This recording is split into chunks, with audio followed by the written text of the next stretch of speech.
My name is Colton Vance, and if you'd asked me 6 months ago how my family saw me, I'd have said I was a tolerated inconvenience. I was there in the photos because my absence would raise questions. I was at the table on holidays, but no one passed me the mashed potatoes without a pointed sigh. It all came to a head the day my father demanded a DNA test for my late grandfather's inheritance. We were at my grandfather's attorney's office, dark wood paneling, the smell of leather and old paper, when my father leaned across the table and said the words that would change everything: "You don't look like my son." The notary had just read the part of the will that named me as sole heir to my grandfather's estate, a modest but comfortable property outside Denver, along with the workshop, the land, and a bank account I hadn't known existed. He could have been gracious. He could have said, "I didn't expect this, but I'll honor Dad's wishes." Instead, he went for blood. "I want proof," he said. "A DNA test. If you're not mine, I'll contest the will." There was a heavy pause in the room. My half-brothers, Sterling and Reed, his so-called, real, sons, sat on either side of him, both wearing matching smirks. Sterling had his arm draped over the back of his chair like he owned the place. Reed leaned forward with his hands clasped, the picture of calculated aggression. I could have walked away. I could have told them to go to hell. But something in my chest, something raw and old, told me this was the moment I'd been waiting for my whole life. "Fine," I said. "Let's test all of us." A flicker of surprise crossed my father's face, quickly replaced by a smug grin. "You're going to regret that, boy." I didn't look away. "Maybe, or maybe you will." We scheduled the test for the coming Saturday. Rush processing, results in 72 hours. I paid for it myself. If this was going to be public humiliation, I'd make sure it happened in the brightest spotlight possible. That night, I went home to the apartment over the detached garage, my space, as my father called it, though he liked to remind me who paid the bills. I should have been angry, but what I felt was sharper. Focused. I sat at my desk, typed up a short, precise email, and sent it to my father, Lorraine, my stepmother, and my brothers. I CC'd every cousin, aunt, and uncle. I accept Dad's challenge. DNA tests for all sons scheduled for Saturday at 9 a.m. Rush results Tuesday. If the truth matters, we'll have it in writing. 20 minutes later, Lorraine replied, "Colton, your father didn't mean for this to be a public matter. Let's keep it private." I typed 2 words back. Too late. When I hit send, I realized I wasn't just agreeing to the test. I was setting the first match to a pile of dry kindling that had been gathering for 25 years. And I was ready to watch it burn. The next morning, the air in the apartment above the garage felt heavier. I went downstairs for coffee, and for the first time in years, Lorraine's SUV was parked in my father's spot. She never parked there unless she wanted to be seen. Inside the kitchen, she was standing by the counter in one of her 2 perfect blouses, hair curled like she'd just stepped out of a salon. She smiled the way a snake might before it strikes. "Morning, Colton," she said, stirring her coffee. "Your father's a little upset about the way you're handling things."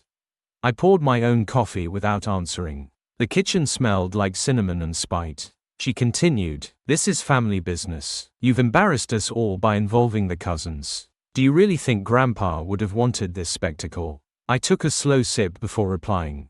"I think Grandpa wanted the truth." Her smile twitched. "You should be careful about poking at things you don't understand." I didn't answer. I didn't need to. Her tone told me enough. There was something in this DNA test that had her worried. By the time I returned from work that evening, the locks had been changed. My key didn't fit. On the front step were 3 black garbage bags full of my clothes and personal things. Sitting on top of one bag was an envelope with my name scrawled in my father's handwriting. "Until you prove you belong here, you're not welcome." It wasn't just eviction, it was a declaration of war. I carried my bags to my truck in silence, but inside, my thoughts were roaring. If they thought pushing me out would make me back down, they didn't understand me at all. This wasn't just about the inheritance anymore. I drove 20 miles to a budget motel off I-25.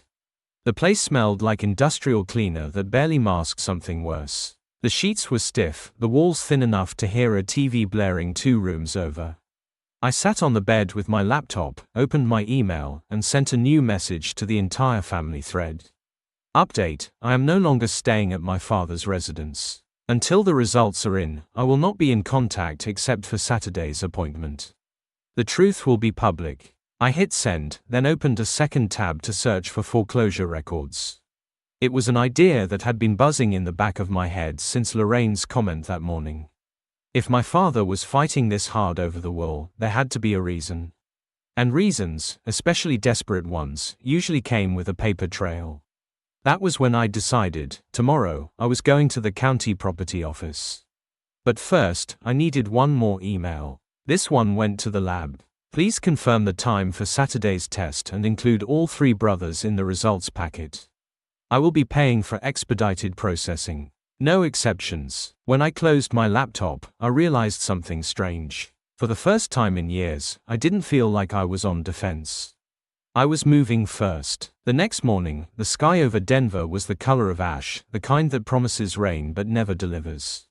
I left the motel early, coffee in hand, and drove downtown to the county property office. It was the kind of place where fluorescent lights hummed and the air smelled faintly of toner. The clerk behind the counter, a man in his 40s with a voice like sandpaper, didn't even look up when I approached. Property records, he asked, already reaching for a form. Yeah, I said. Address is 214 Maple Ridge Drive. That was my father and Lorraine's house. The one I'd been thrown out of the night before. The one he had always called the family home, as if the title itself made it untouchable. The clerk typed something into his computer, squinted, and printed a thin stack of papers. He slid them under the glass without ceremony. I flipped through the pages and felt my pulse quicken. 3 foreclosure notices. The first was from 18 months ago, resolved somehow, probably with a loan. The second was from 9 months ago, with another mysterious payment arrangement scrawled in the margin. The third was dated last week. They had 60 days to come up with $10,000 or the house was gone. So that was it. This wasn't about family pride or some twisted moral stand over paternity. This was about survival. They needed the inheritance to keep their house from slipping through their fingers. I tucked the papers into my bag, already thinking about how I'd use them. If my father thought he could bully me into giving up my claim, I'd make sure he understood exactly how much leverage I had. From there, I drove to my grandfather's house, the one he'd left me. I hadn't had the nerve to really go through it since the funeral. The key turned in the lock with a satisfying click. Inside, the air smelled faintly of cedar and old books. The living room was exactly as I remembered, worn leather chairs, a coffee table scattered with old magazines, the TV remote still on the armrest where he'd left it. Upstairs, in the attic, I found the usual clutter, holiday decorations, boxes of books, tools in dented metal cases. But at the bottom of one stack, under a heavy wool blanket, was a box I didn't recognize. It was dusty, unlabeled, and heavier than it looked. Inside were bundles of yellowed letters tied with twine, photographs curling at the edges, and one envelope addressed to someone named Walt, my grandfather's old friend. I unfolded the letter and began to read. Walt, I don't know what to make of my son's new wife. There's something about the rush to form this perfect family that doesn't sit right with me. The boy, Colton, seems like a ghost in his own house. Yesterday I found him in the garden, crying. When I asked what was wrong, he said, "Grandpa, why does Dad hate me?" I had no answer. Last night, I overheard my son talking on the phone. Something about keeping up the farce until the old man dies. I didn't understand the context, but the tone was of a man biding his time for an inheritance. My throat went dry. Grandpa had known.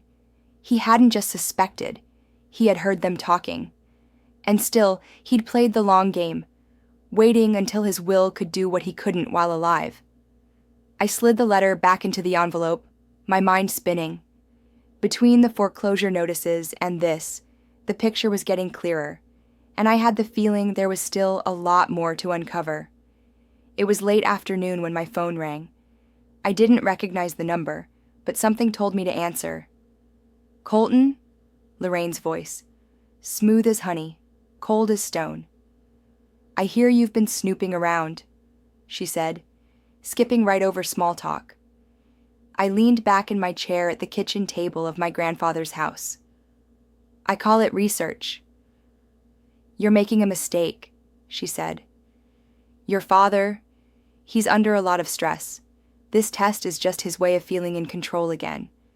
We don't have to make it a circus. I smiled, though she couldn't see it.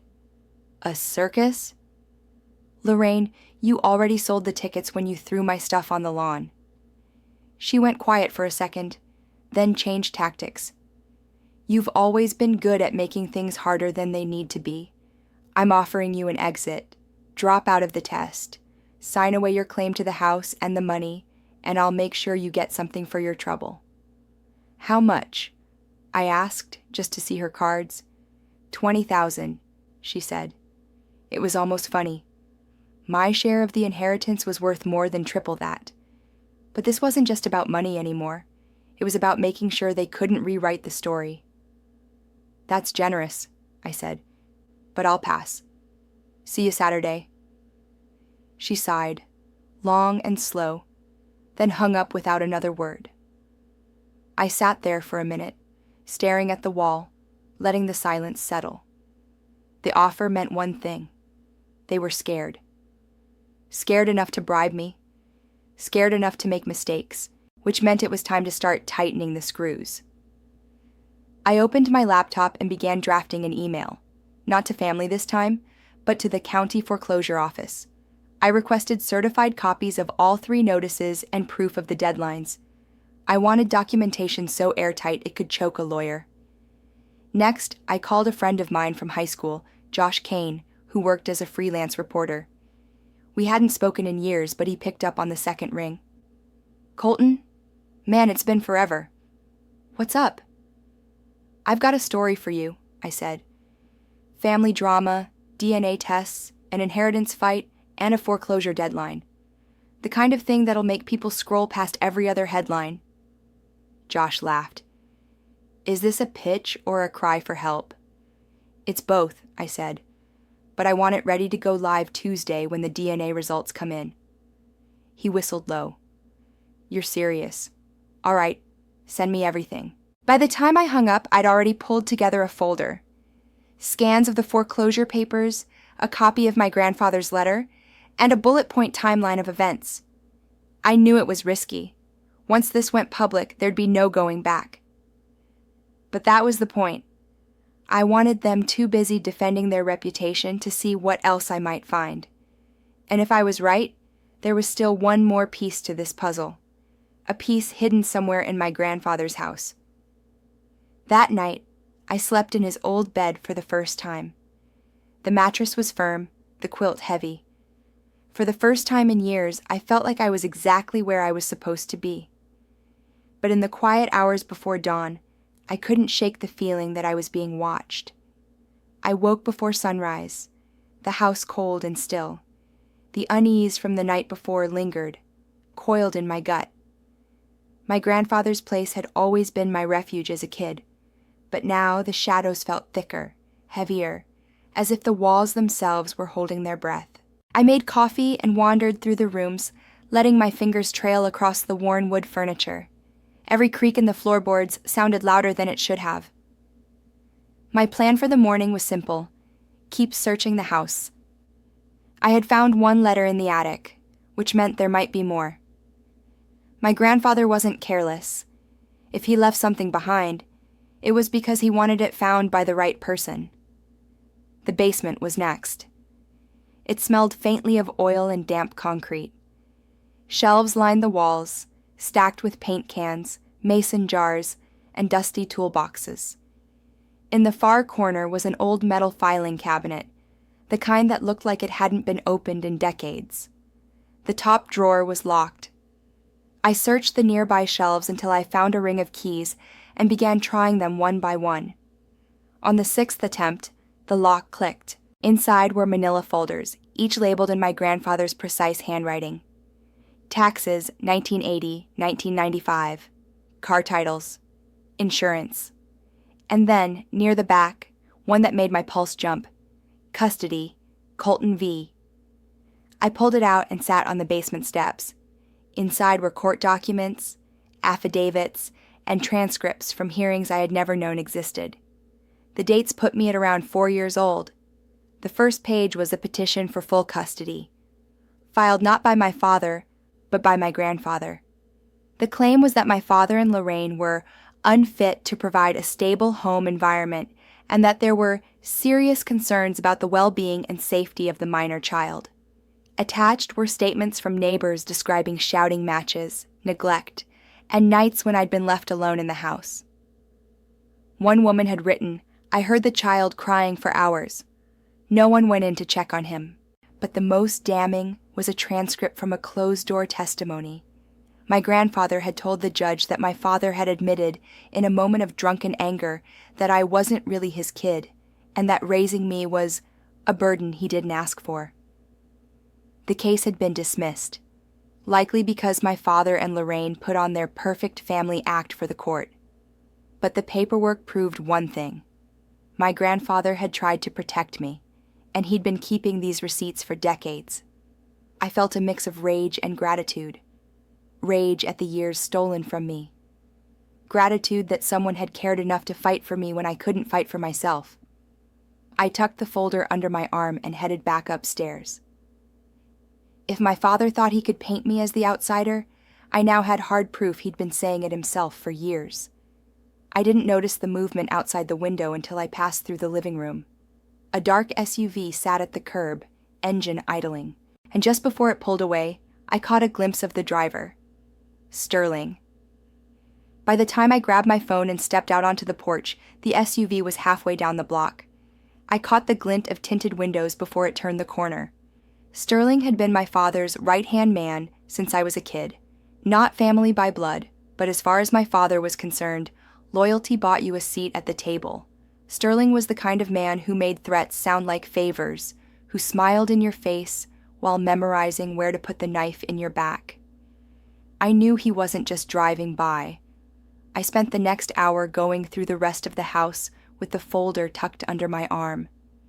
Every window lock, every door bolt, I checked them twice. Still, it didn't shake the feeling that once you've been spotted, you're on someone's list. It was just past noon when the knock came. Not a light, polite tap.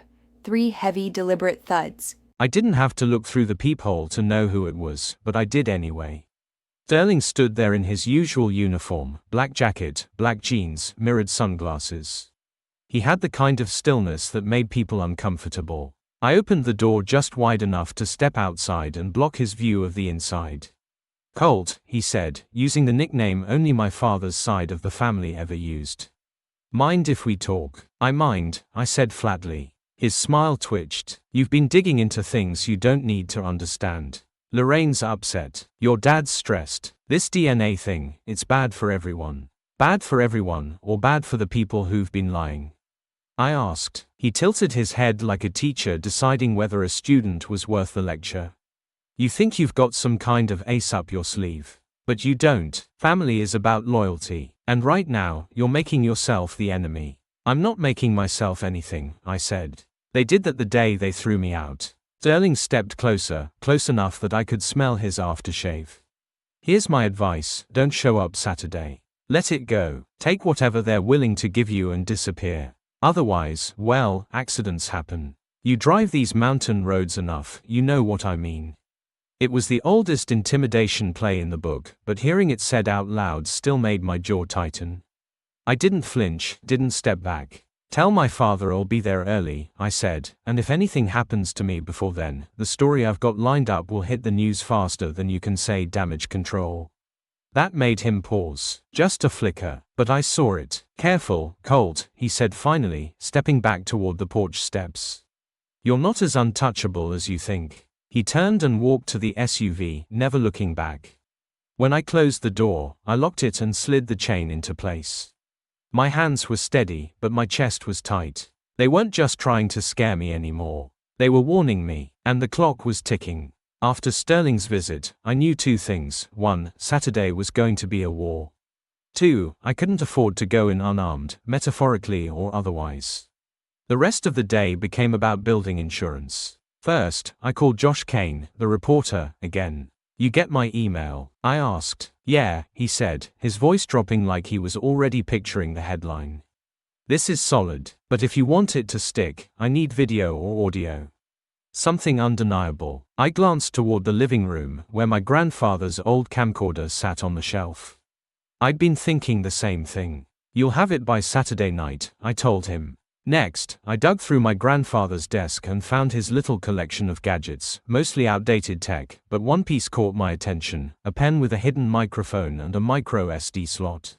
It still worked when I charged it. Perfect for casual recording without anyone suspecting a thing. I set it aside and started thinking about angles. Saturday's DNA test wasn't just about spitting in a tube, it was the moment everyone would be in the same room, emotions high, mask slipping. If I played it right, they'd hang themselves without me saying a word. By early evening, I'd mapped it out in my head: wear the pen recorder. Keep my phone on a hidden live call to Josh so the audio was backed up in real time. Arrive early to position a small camera in the corner of the room. The goal wasn't to fight, it was to observe and collect. Around 8 p.m., my phone buzzed with a text from an unknown number. No words, just a picture. It was me, taken from across the street, standing on my grandfather's porch that morning. I stared at it for a long time, my mind clicking through possibilities. Sterling, obviously, but sending it now, that was a message, a reminder that I wasn't out of reach. I replied with 3 words: see you Saturday. No answer. That night, I couldn't sleep. I sat in my grandfather's recliner with the TV on low, every creak in the house making me glance at the window. But the fear wasn't paralyzing, it was sharpening me. If they wanted to play psychological games, I could play too. Before bed, I made one last move. I emailed every file, photo, and letter I'd found to a secure cloud account under an alias, with instructions for Josh to publish if he didn't hear from me by Sunday morning. The chessboard was set, and I had one more piece to move before Saturday, the one person who could burn their story to the ground. I just had to find her first. Finding her wasn't easy. All I had was a first name from one of the custody documents, Mara.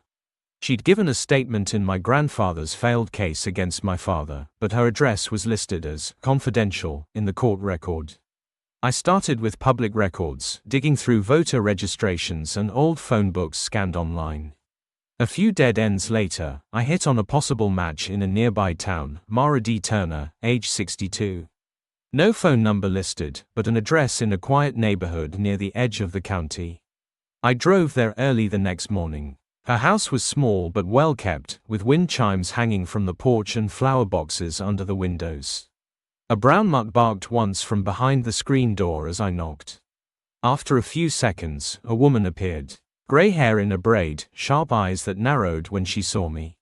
"Can I help you?" she asked, her voice steady but cautious. "My name's Colton Vaughn," I said. "I think you knew my grandfather, William Vaughn. You gave a statement in a custody hearing about 20 years ago." Her expression changed instantly, like a wall snapping into place. "I don't talk about that," she said, starting to close the door.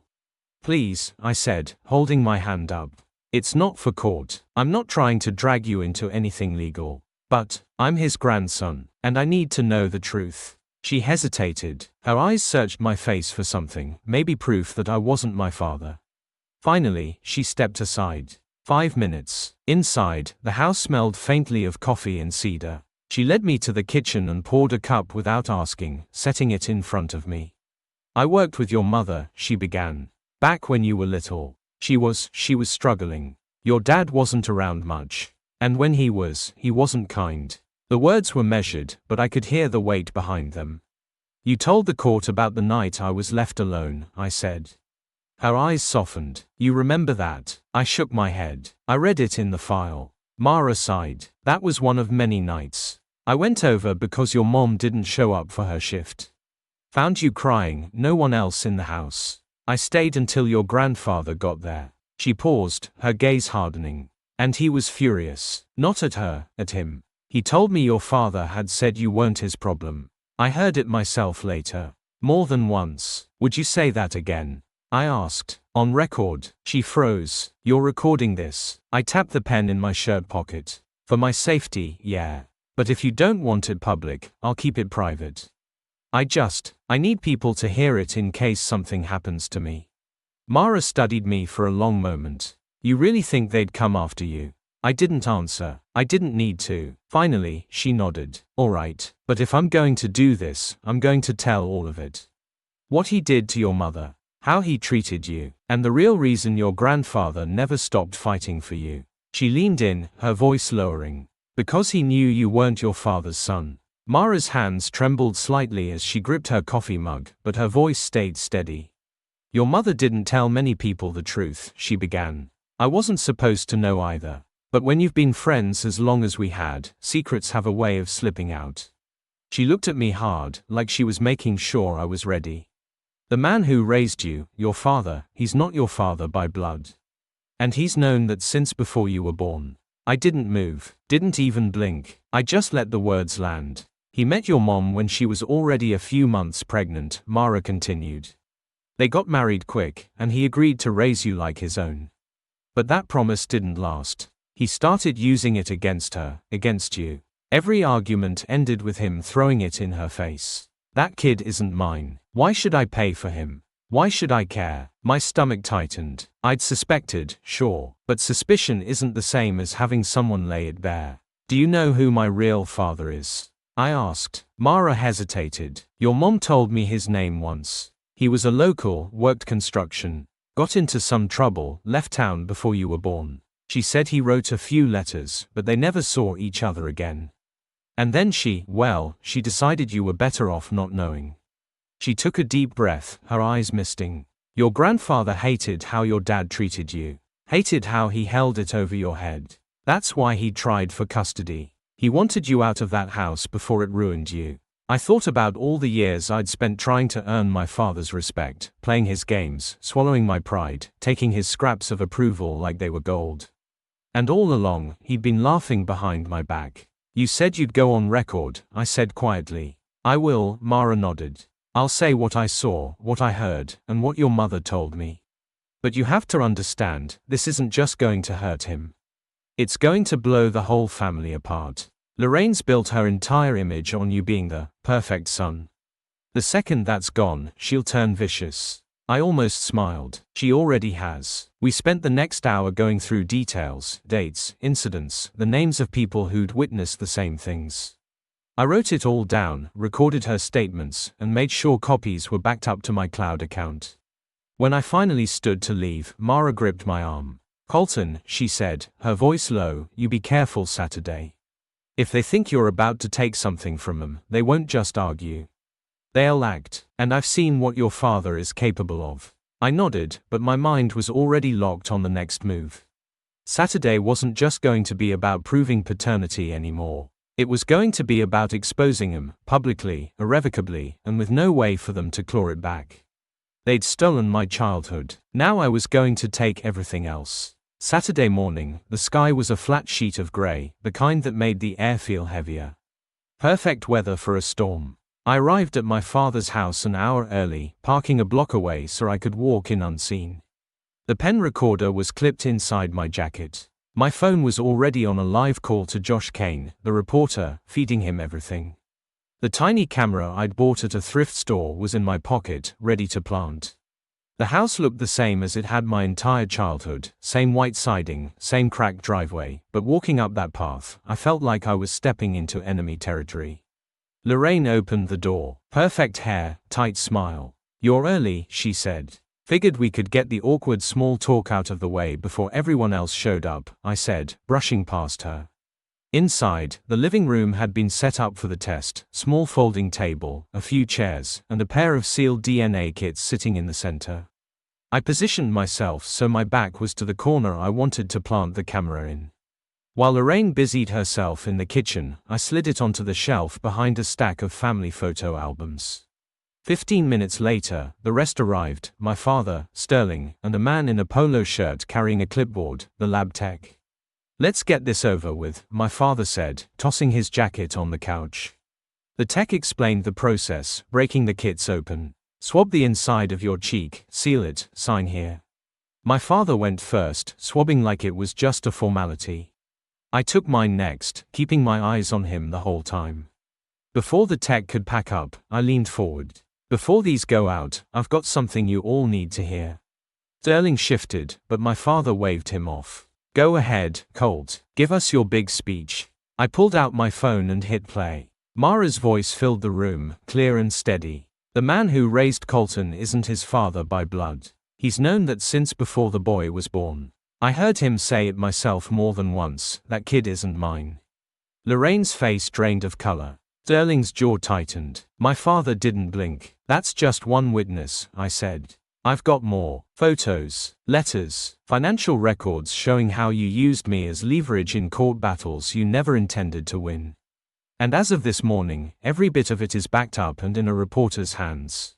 You're bluffing, Sterling said. I smiled. Josh Kane says hi. My father finally spoke. You think this changes anything? Blood or not, you're nothing without my name. I leaned across the table. That's the thing, Dad. After today, I won't need it. You will. The room went still. The lab tech, looking like he'd wandered into the wrong kind of meeting, packed the swabs in silence and hurried out.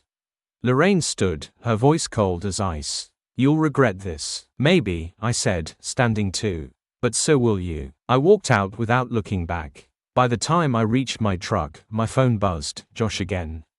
Colton, he said, the story's live. And for the first time in years, I felt the weight lift.